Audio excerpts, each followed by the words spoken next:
how this relates to the work you do in your planning efforts. And so today we're talking about stormwater. A number of council members have mentioned stormwater and flooding issues as priorities for them in the next planning cycle.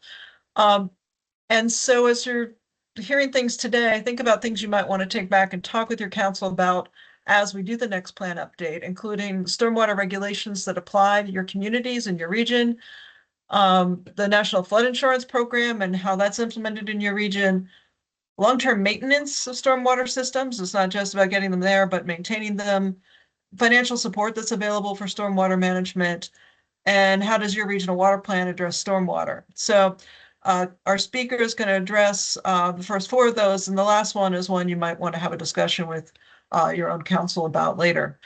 So next I'll turn to just a little bit of meeting logistics. If you've got a question you want to put in the chat and you know how to get to the chat, please put them in there. And if not, sorry, is there a sound issue, it looks like?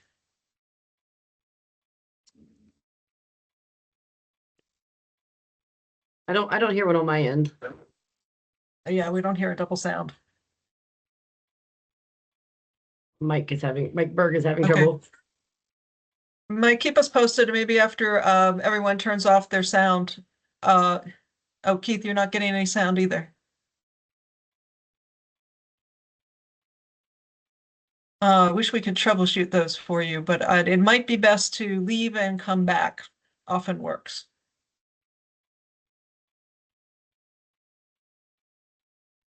I'm going to introduce the speaker and we'll get started. And then hopefully if anyone else is having issues, please let us know. I'm not sure what we can do, but we'll keep trying.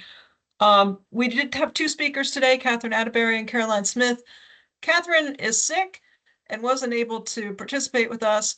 Caroline is also under the weather, but she is going to do the presentation for us. And Caroline is a stormwater director for the Georgia Association of Water Professionals. She's got 15 years of experience working in private and public sectors. She develops trainings, provides policy guidance, builds relationships, and advances the state of practice for the stormwater community. We're really glad to have her. She's going to cover a lot of different aspects of stormwater that I hope will be useful to you. I'm going to turn that over to her. Thanks, Caroline.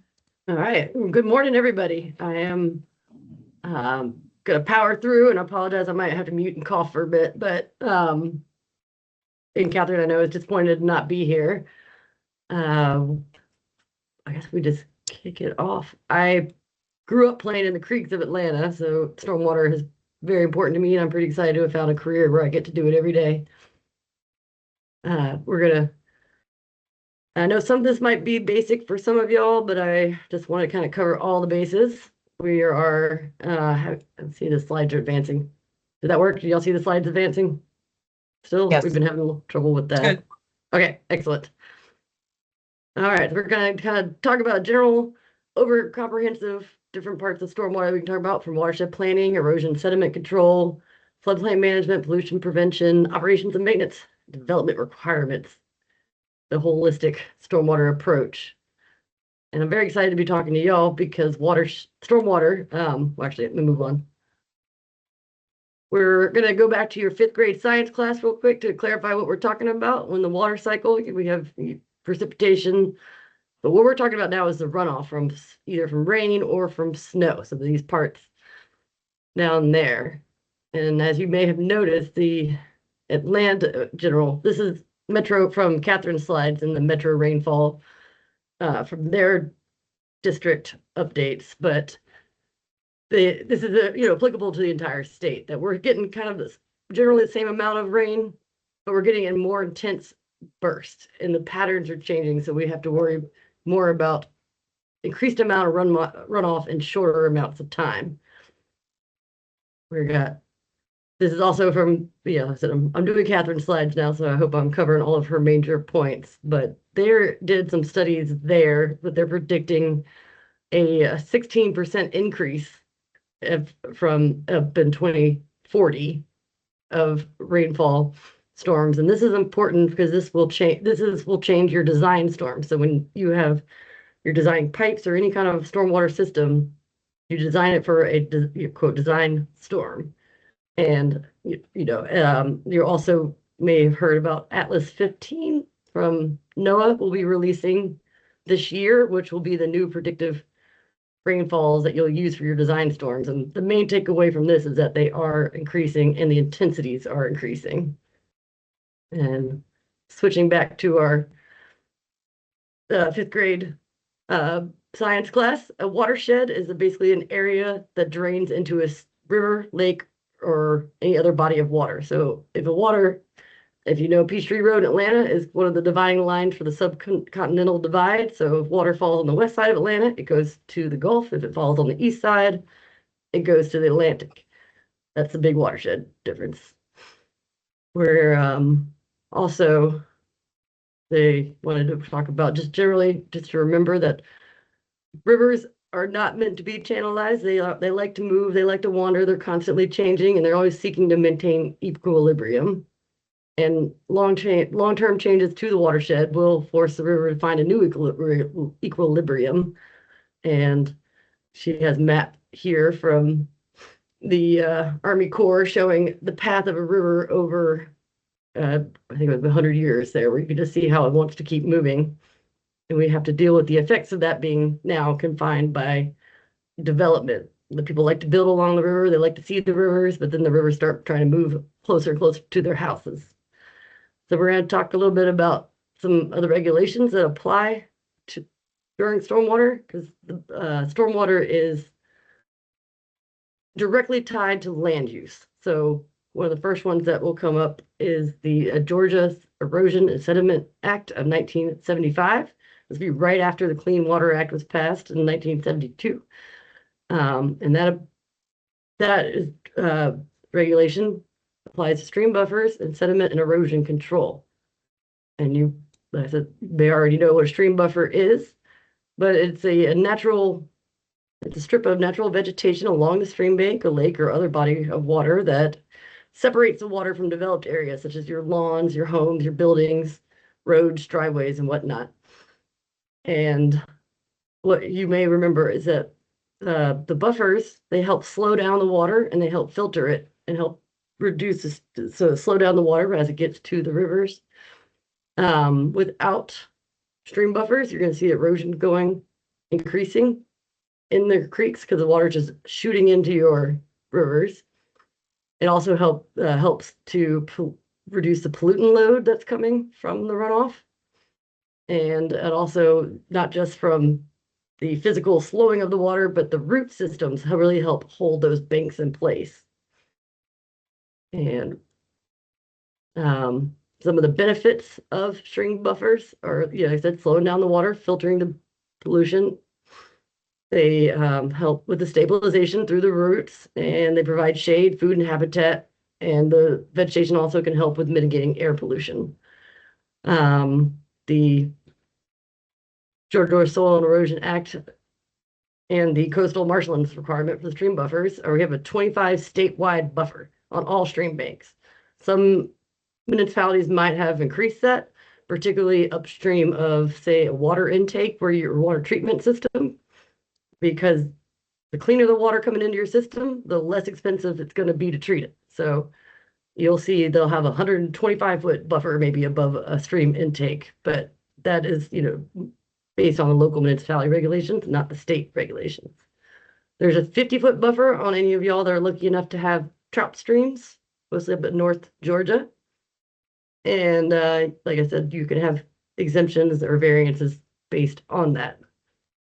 So when we want to talk about what is a sediment and erosion control, there are plans and practices for keeping soil from washing into the roadway, or sorry, waterways. Like I said, I apologize, y'all. I'm running a little bit of a fever, so this is hard to keep my words straight sometimes. And I am going to rush through this because I really mostly want to talk to y'all and hear what your questions are and work through it with you. We talked about this. We're keeping the soil out of the streams. It helps keep your lakes from filling up and having to be dredged more frequently. It helps keep the fish populations and other wildlife stabilized. It also just, keeps your soil in place. If you've been to Providence Canyon in South Georgia, that it was not built like the way that the Grand Canyon was over millennia. It was actually just poor farming practices and loose soil that just eroded into a giant, beautiful canyon now that is a park. Where part of this erosion and sediment Georgia applies to land disturbing activities.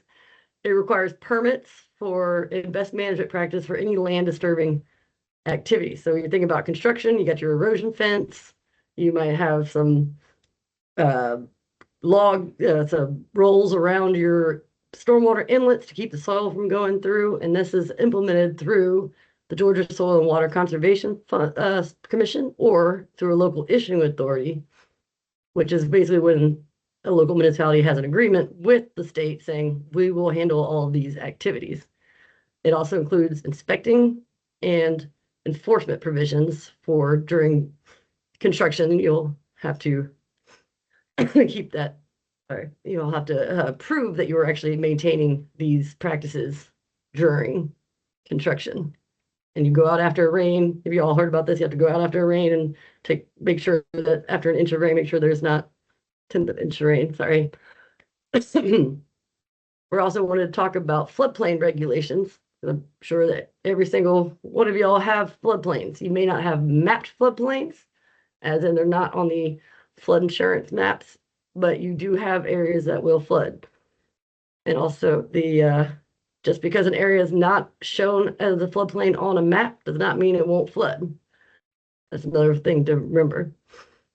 So the National Flood Insurance Act of 1968 was created for property owners and participating communities. It's a voluntary program. When you go in and do add in regulations and ordinances that help above the bare minimum, you get points, and it'll help reduce your flood insurance costs for your folks living in your community. Right now, Georgia has almost 90% participating community of places that are mapped as special flood hazard areas. And we have, 71 that are not participating yet, but maybe after y'all talk about it some more, maybe we can get that up over 90%. So if you've seen a flood insurance rate map before, I just kind of wanted to walk you through, if you haven't read one before, what they correlate to.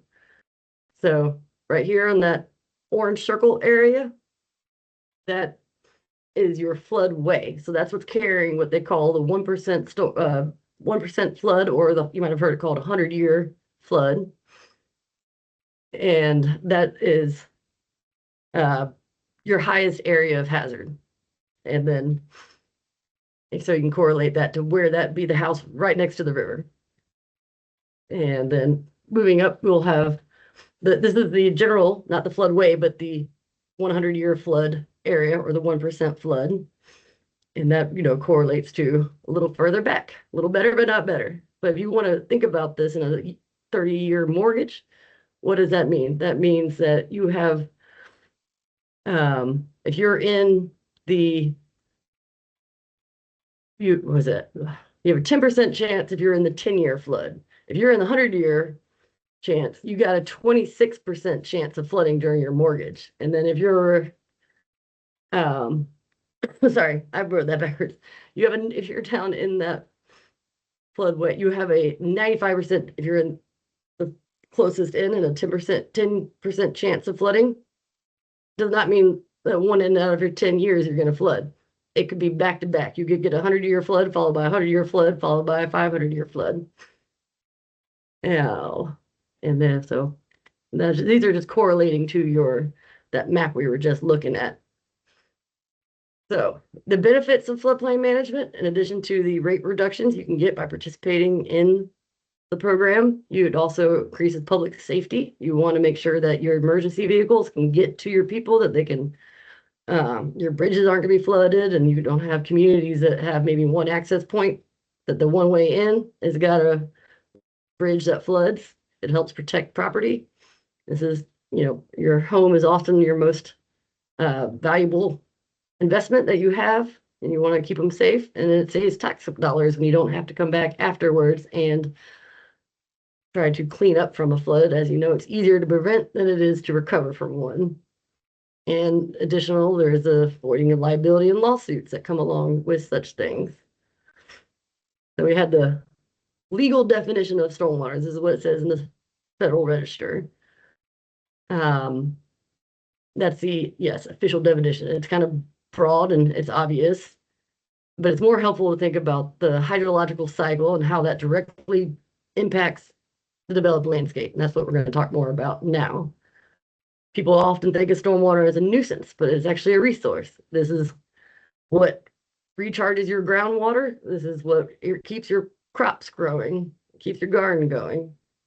And over time, the way we've managed stormwater has changed. It may originally started with just some ditches, and then we moved from ditches to pipes. We had the sewage and the water in the same pipe, and then that just discharged to a lake without treatment. We've been able to continuously improve the way we treat and handle stormwater to the point now where we mostly have separate stormwater sewer systems, unless you live in an older area like Savannah or Atlanta or Columbus or somewhere where they still have areas that are combined sewers where the storm and the sewer go into the same pipe.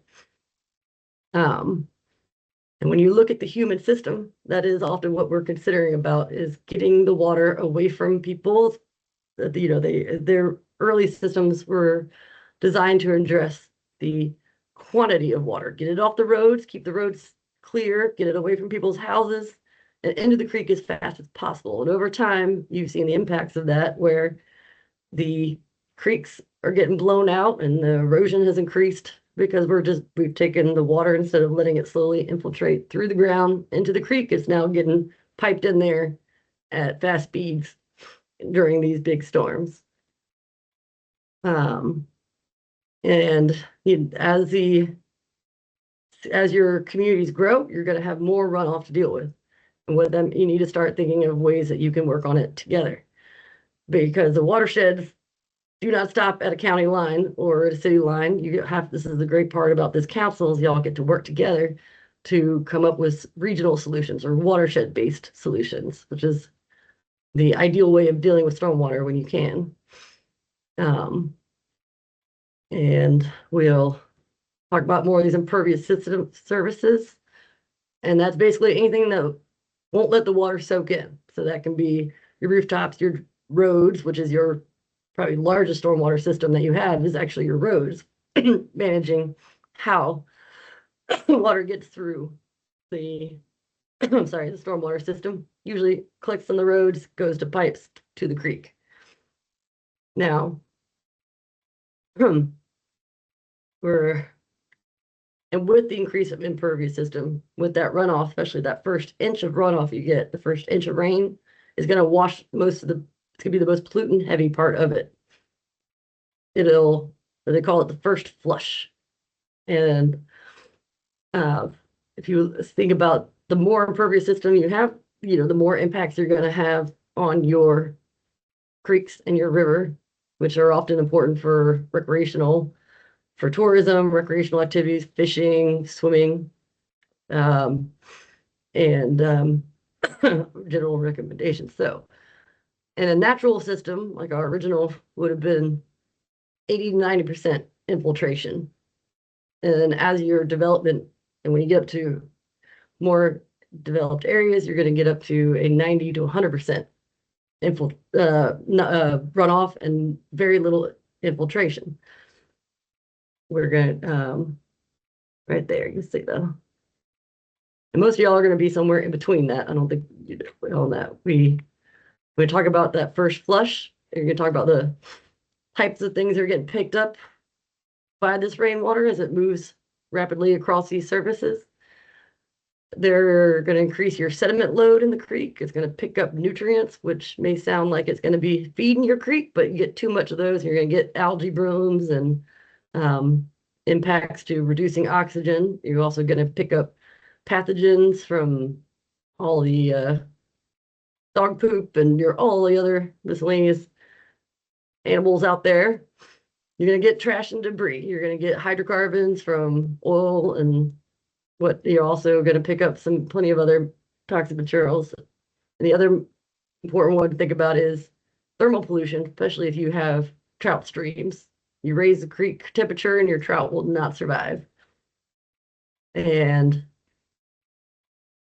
we're talking, let's see, the impacts of this impervious on the aquatic habitat. It, as you, sorry, big one we were talking about is the reduced base flows. We mentioned that before, which is important for everybody who's relies on groundwater. Those base flows help feed your creeks and keep them flowing throughout the year as it moves slowly through the ground instead of just racing across the surface and crashing into the creek. You can have a decrease in if your wildlife abundance and biodiversity. You can also have impacts to your public infrastructure. If you think about where your sewer pipes are, they're often running along those creeks. So if your banks start eroding, they can erode away and take the sewer lines with them. It can have impacts on the public property, which can also lead to lawsuits. It increases the cost of your drinking water. The dirtier your water is, the harder it is to treat. Georgia is trying to aim to be one of the biggest recreational tourist economies in the world. Behind me, I got the Okefenokee Swamp, you'll recognize. And these impacts will help, will not help with that. It also can impact the fisheries, in addition to just aesthetic losses along waterways. So we're going to talk about, declined property values. Having this sheer versus a beautiful creek by your house will impact that. I think the outdoor recreation is 1.2 trillion, and that's in the country, and we approximately over 5 million jobs. In Georgia, it's over 2% of our economy, so we were important. They spend more on outdoor recreation than they do on pharmaceuticals and fuel combined. More Americans are employed by hunting and fishing than oil and gas extraction, and it's hard to underestimate the amount of revenue we get from the sports, outdoor recreational and sports. I'm not sure if you're familiar with the 305B and 303D rivers and streams. These are designated by the state as impaired by the Georgia Environmental Protection Division. And what that means is that they can't support what the use that they're designated for. So that means that they're meant to be a swimming and fishing river, and they don't meet that level, then they'll be marked as impaired. And you can see we have quite a few of them around the state. If you're looking at your area, you might see a lot of little red lines. That means they're impaired. They're not supporting their uses. And this will also come back in with the MS4 permits we'll talk about a little bit later. So we also want to talk about maintenance as well. It's always cheaper to repair something, to maintain it than it is to repair. And you've got a picture here of a sinkhole from a local municipality up here in Atlanta. That was just a bad connection between a stormwater pipe and the manhole that was receiving it. And you can see it almost there. What you don't see in this picture is that there's actually a gas station right next to the edge of that hole. It can be quite catastrophic. The American Society of Civil Engineers estimates that it's over 9 billion in damages from urban flooding, in addition to the decrease in water quality that impacts our sports and recreations. So when you get a sinkhole like this, it's not just going to take out the concrete, it's taking out your water lines, it's going to be taking out your sewer lines. You might take out all your Google fiber or any other lines in there, gas lines. And it has an impact on public safety via eating cars. I think you might have seen some from Atlanta last year where they had some cars get eaten in downtown Atlanta from sinkholes.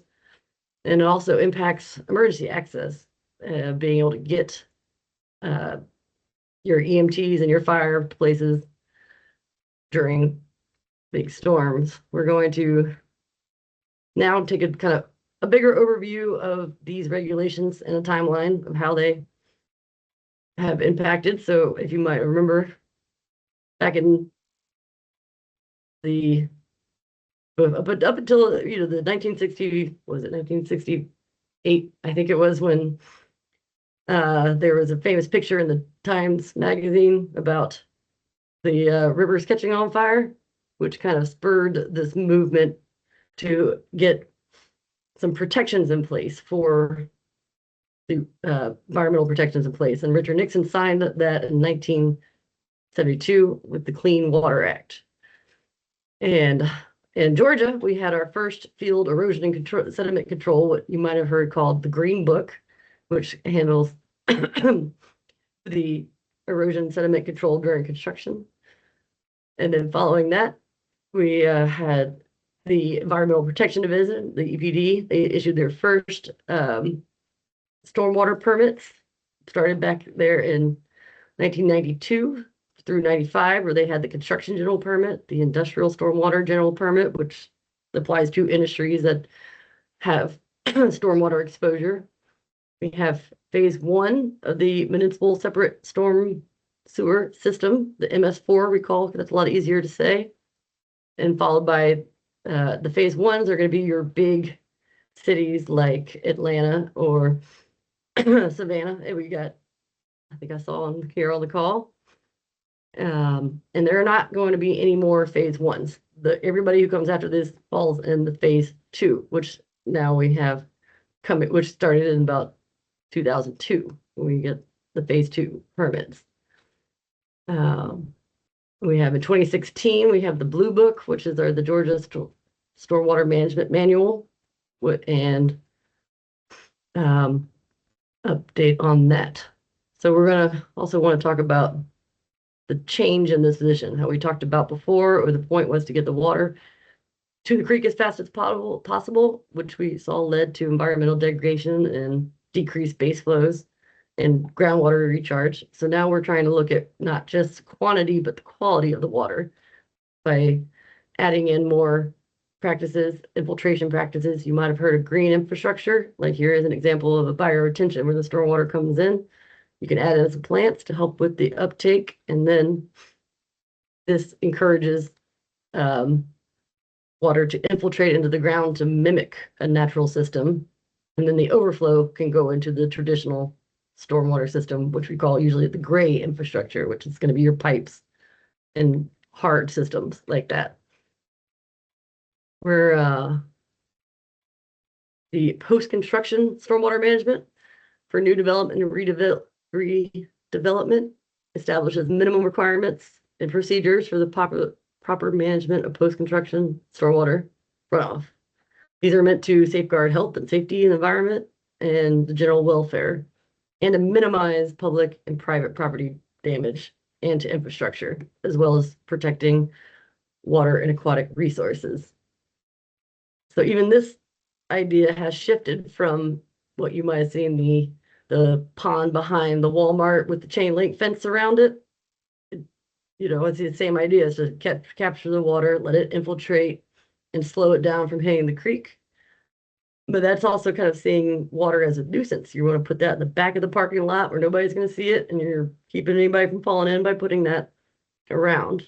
And so if you shift that from being a nuisance to a amenity, then you can start looking at places, these we're going to call the greener systems, like this new Cook Park here in Atlanta, where they have a beautiful stormwater pond that is designed to flood. The whole park is meant to flood in heavy storms, so that instead of falling into, which is a combined system over there, where the storm and the sewer are in the same place, this now can hold the water back, and when it's not flooding, it's a gorgeous new park. Or here we have some green roofs, which is another infiltration practice, and bioretention. We're gonna, in the Georgia Stormwater Management Manual, they have, I think, 16 different practices you can look at that are all meant to mimic the natural systems. They have design standards in there you can look at. They have recommendations for best practices on how big, where they go, because the other important thing to remember is just because you like the look of one system doesn't mean it can go where you want it to go. You got to look at what the system can handle. Like if you put You've seen permeable pavers in a parking lot where instead of just being a solid asphalt, there's rocks in between the bricks so that the water can percolate down through it. But those aren't meant to handle large areas of runoff. If you take those and have, you know, two roads coming down and dumping all of their water in, they're going to get clogged and they will not work. So it's important to read through the manual and understand putting the right practice in the right place. They also have, in volume one, they have a lot of good information for municipalities to look at about site planning and yeah, being able to help you. Sorry, as oh, sorry, y'all. For that, we also wanted to talk to you a little bit about some financial resources that might be available. We got GIFA. They have their Clean Water State Revolving Fund where you can get a very low interest rate loan to build projects. There's a 319 non-point source implementation grant and also C grants that'll come from EPD. These are the C grants are great because if you have something in your regional water plan, then that's when you can apply for these seed grants. And just in general, having things in your plan means that you will have it helps when you're applying for these grants to show that you've been thinking about it, you have it in a plan, you have agreement from the community that they want this, they need this, and the justification for it really helps to get the money. If you put it in the plan, it's easier to get money to pay for it later. There's also money from nonprofits. You can get grants and from things like American Rivers and several other nonprofits that are meant. The Trout Unlimited has programs. Basically, anybody that's trying to protect the rivers understands that you need to address your stormwater to get it in there to get the grant. I also want to give you a few more references for your best practices.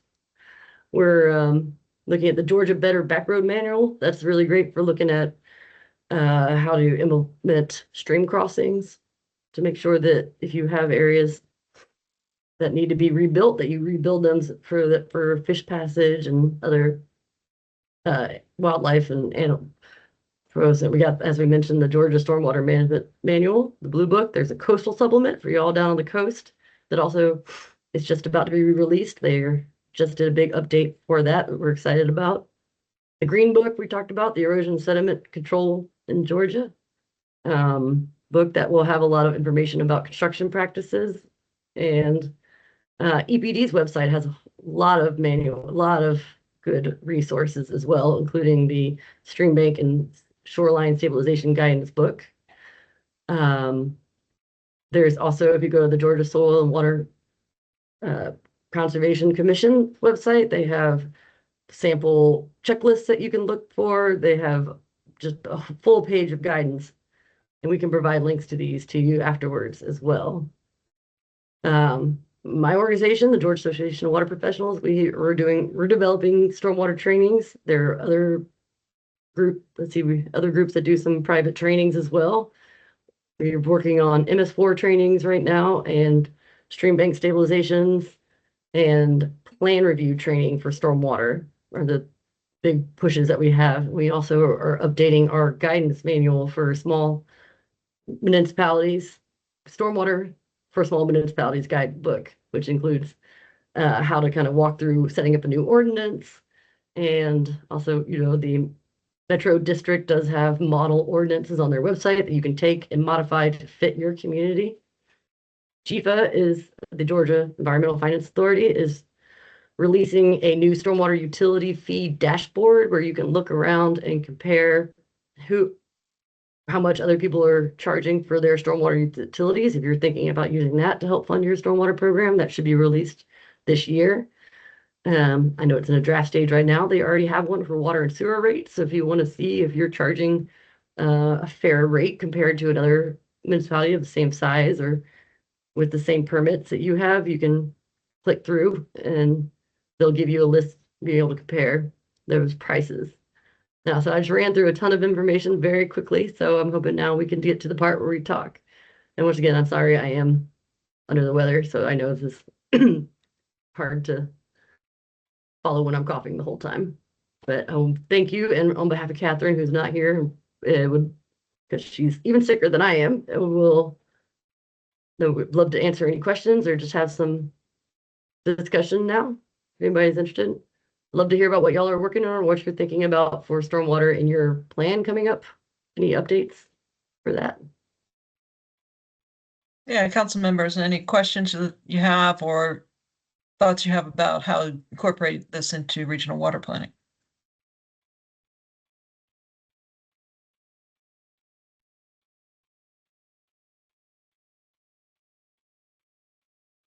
One thing I will mention to y'all is that we've been working on these implementation assessment reports for the councils over the past couple of months, and you'll be seeing those in your upcoming council meetings. And I think what we're learning from that process is that EPD, GFA, the Georgia Environmental Finance Authority, and others are reading your plans and using them. And so, if your plan doesn't already address stormwater, now's the time to consider how you want to address it so that that gets incorporated into the way that these programs are administered in your region of the state. I have a question. This is Bill Sharp, Yes, Bill. and this may not be within reason, but I'm going to ask it anyway. I'd like to know what a normal sediment rate would be for lakes like Oconee and Sinclair. Oh, starting with a hardball, I see. All right. I'm sorry, I No, I wouldn't know don't. the answer to that off the top of my head. If there's somebody else on the call that does, Kristen or Sarah, if you guys have a sedimentation rate for a coney, it definitely depends. I'm not sure if there is a normal because it'll depend on the land use around the lake and upstream of the lake. That's the other thing about stormwater is it always impacts your downstream neighbors. Well, we're having lots of building around right now, Ah, and it's really growing. Putnam County has a small amount of folks. I think we have 22,000 residents right now, and a large number seems to be moving around the lake. And we always have questions, and I just wondered what the normal settling rate or a sediment rate would be. Is it a half an inch a year, or is it? I'll say That Gail may not Kelly. be a realistic question. I think you stumped us, but Gail Kelly has her hand up. Let's see what she thinks. Yeah, hey Bill. The important thing, normal is always relative to something else. So it really does depend on what's in the watershed. And when EPD sets water quality standards, what they generally do is when they're trying to set a quantitative standard, be able to answer a question like how much is acceptable, how much will protect the water quality. They will use computer models and compare the watershed in a totally forested state with watershed in different kinds of states, current development, for example. So normal in that regard might be considered totally forested, but that's not current normal, except for in very small parts of the state. So the point is, it's a very hard question to answer, which is why it's even harder when you start talking about sediment. And that's why the approach the state takes to management is to use these best management practices to keep as much soil as is reasonable on the land.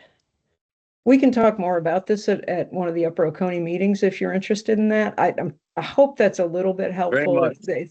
Okay, cool. Very much interested, and I know we'll have one here in Putnam County, I believe in March. Yes, sir. Still trying to schedule the date, but we will be there. I'll Gordon, be there too. Great. Gordon has his hand up. Yeah, for Mr. Sharp, I think I can shed a little bit more light on that. A good proxy for sedimentation rate is the turbidity, which is a measure in the sediment load Right. in a creek. And I can tell you that normal Georgia, Piedmont, readings at low water, when the creek's not carrying a whole lot of sediment, is like between 20 and 60 NTUs, or nephelometric turbidity units. And then you can get some stuff that's naturally occurring that's up over 100, but not 200 during a storm event. So monitoring the creeks around those reservoirs over time could prove helpful. At Flint River Keeper, we get bent out of shape when we're seeing stuff up over 200, 250, 300. That's when we think it's carrying an abnormal amount of sediment.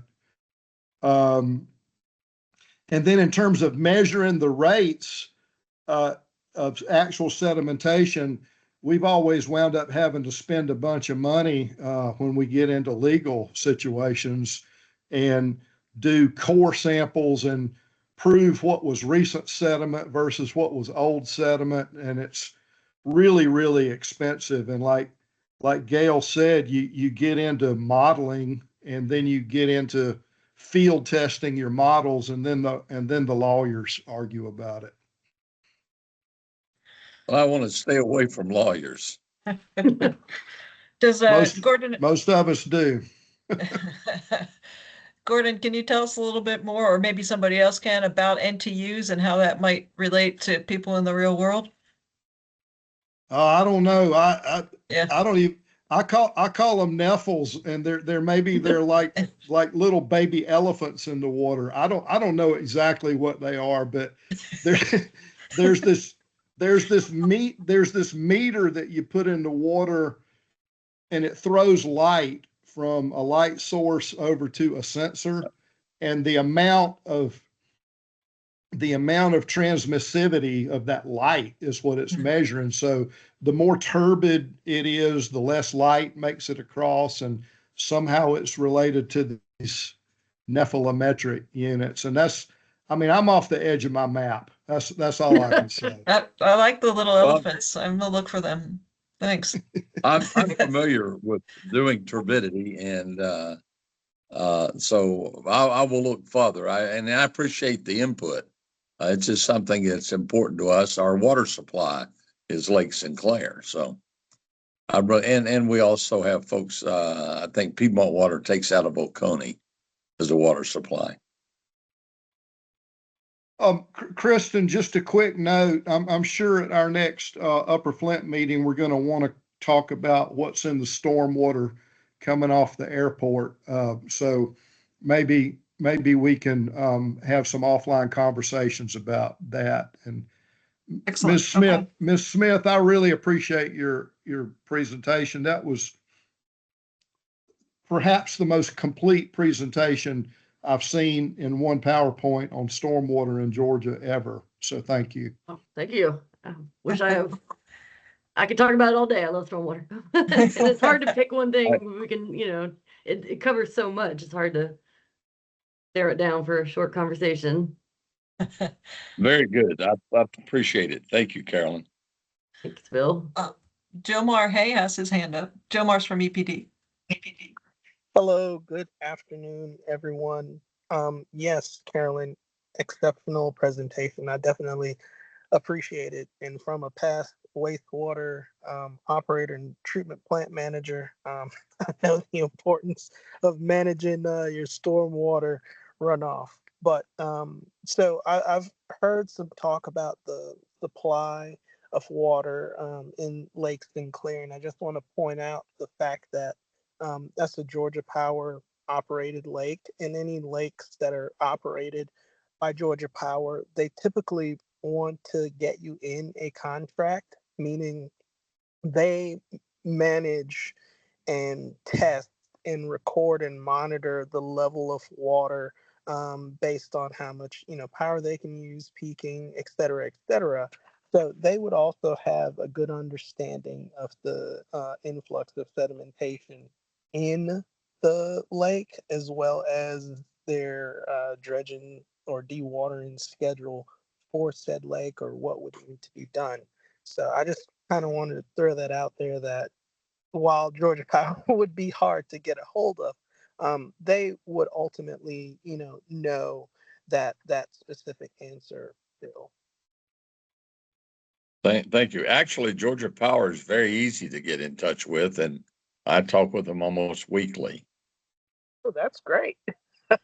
That's I know a lot of those power lakes have power, or, owned by power company lakes have really good buffers around them, for the idea of keeping the treatment costs down. But that really doesn't stop the upstream coming in through the creeks. That's kind of a little bit harder to control if it's not under your purview. So that's why this whole watershed planning is such an important topic, to be able to work together to work on a solution. That's the key, to work for a solution. Yeah. Prevent And as much as possible. It's a lot easier to keep it from getting in the river than it is to, well, not easier, but it's cost effective than it is to get it out once it's in the lake. Well, I'm going to have to sign off, and I appreciate everything. I'm in another meeting today, but thank you so much, and appreciate the opportunity. I look forward to our Upper Oconee Regional meeting in Putnam County next month. Thank you, Bill. Thank you. Do any other council members have questions or comments for Caroline, our speaker today?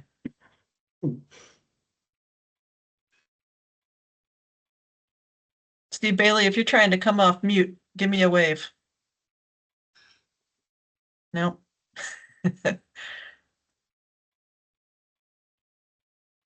All right, then, Caroline. Oh, somebody speaking? Yeah, Christian, this is Bruce. Hey, Bruce. How you doing? Good. That was, yeah, I really enjoyed that. I actually put Caroline's name down. I'll probably want to have her as one of my agenda guest speakers at one of our meetings coming up. The Upper Ogeechee Savannah Water Council does not have any stormwater in their plans at all, and I definitely want to have it put in this next time. So that was very interesting. I'm trying to figure out, of course, Augusta is probably the biggest area that we need anything in, because most everything else is controlled by mostly the Corps. But we're going to have to put something together. A lot of this is in our plan, but it's just tying it back down under the title of stormwater. So I might need some assistance in doing that this next year. I'd be happy to help anybody. Yeah, y'all reach out. All right. Thank you. Thank you, Bruce. Caroline, you might have just gotten yourself a road show. Actually, I think I spoke there a couple years ago about stormwater. That was. But I'm happy to come back. Any of the councils, you want to come do a deep dive? I'm happy to nerd out on stormwater and see how we can help get it in your plans and what makes sense for your communities. All right. I appreciate it. Thank you. I'd be honored. Thank you. Good. Anyone else? Caroline, would you mind pulling up that last slide that has the link to the webinars? There we go. Great. So folks, Caroline is sharing a link to the recordings. It's a QR code. We'll also be sending this out to you by email so that you can access all of the webinars that we've held so far at that link.